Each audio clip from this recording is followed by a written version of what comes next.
Wait about 15 seconds, and then you're good to go. Drug lord Joaquin El Chapo Guzman, 24 hours a day, 7 days a week, longer than expected. And enjoy a night of music.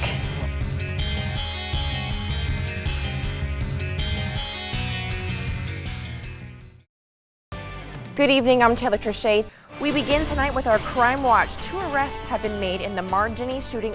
A little girl from Lafayette sent a letter to Santa, but it wasn't by postal service. Our Crime Watch tonight begins in Iberia Parish, where a crash claims the lives of 2 people. Well, if you're like our reporter Phil, waiting until the last minute to shop, welcome back. On Christmas Eve, not all was silent, at least not for President-elect Donald Trump.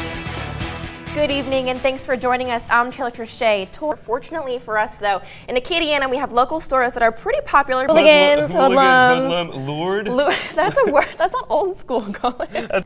The remains of a prisoner of war are finally home. And astronauts on board the International Space Station declared Donald Trump the winner of the state's 16 electoral votes. Since the grand reopening of the Cajun Dome is tomorrow. Our coverage continues tonight at 10 or anytime at KLAF.com. Good night. Welcome back to sports. My name is Taylor Trache. The Raging Cajun men's basketball team is still in Arkansas. It's all about to go down. The cane cutters just can't seem to cut a break. Hopeful in the beginning, but that hope was lost in the end of the 4th period. Only 1 month till college football. I repeat, 1 more month. Hallelujah. And the cane cutters' bad luck has rubbed off on the Pelicans. Sad news for one U.S. gymnast, as they will no longer go for gold. Over 6 million views. Wow. So America seems to be getting hyped as well.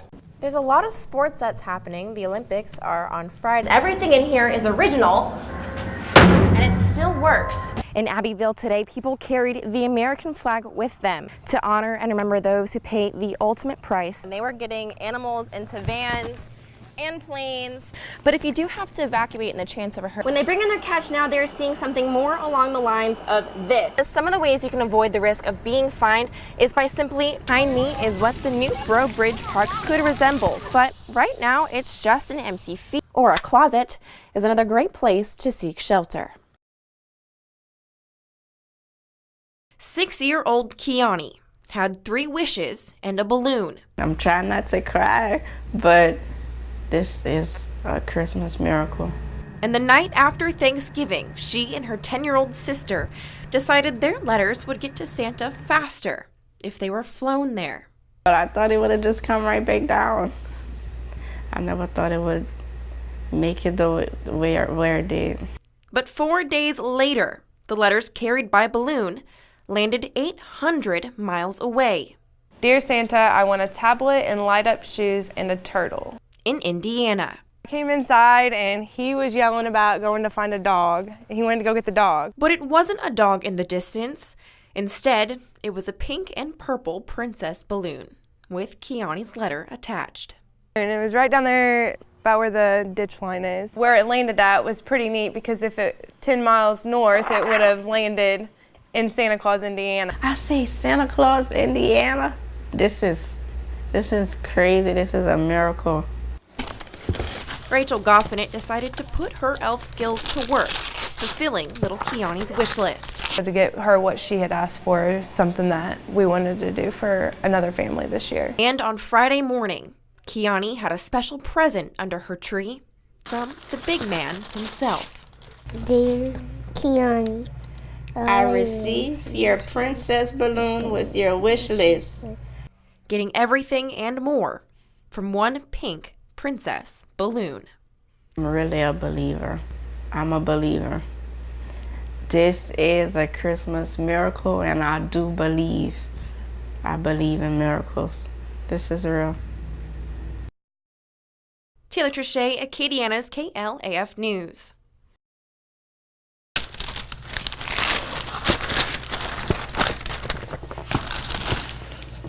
Corey Taylor, how big of a number are we talking here? Forbes is saying vinyl could be a $1 billion industry this year, and local record shops are seeing an increase in shoppers. Past decade, you've seen vinyl explode. That explosion is only going to get bigger, according to Forbes, with projected sales predicted to hit the $1 billion mark. Old records will bring huge prices, Former radio host Dave Hubble has seen it all in terms of music, and now he's seeing vinyl prices starting to go up. 10 years ago, if I put up, say, an original Pink Floyd record on eBay, I might get $6 or $8 for it. That same record now in perfect condition probably would bring close to $20, $25.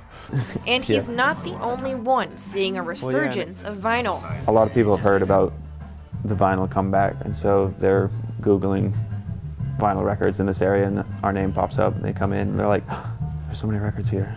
Patrick Hodgkins, his co-owner, moved Lagniappe Records to downtown Lafayette a little over a year ago, and in that time frame, they've seen a hike in sales. More between a slight and drastic increase. It's like a happy medium of that. It's been growing for sure. You know, as many records as we sell, you know, people are bringing in records, so we have a steady supply of stuff. According to Forbes, while vinyl is projected for record numbers, out of the $15 billion anticipated revenue for the music industry, vinyl sales will only account for 6% of them. But locals in the music industry say that growing 6% has to do with the vinyl experience. One of the things that vinyl does is it's soothing, and it has some other aspects. I mean, when you buy a vinyl record, for the most part, you're buying an album. Well, you know the names of the songs, you know how long they are, you know everything about the record because it was an experience you were involved in. I think we're all kind of starting to get back into that and being able to want to like experience all of it as like a cinematic thing. If you're looking to get into the Vinyl Club, Record Store Day is April 22nd, and it's a global event. For more information, visit our website, KLAF.com. At Lagniappe Records in Lafayette, I'm Trache for Acadiana's KLAF News.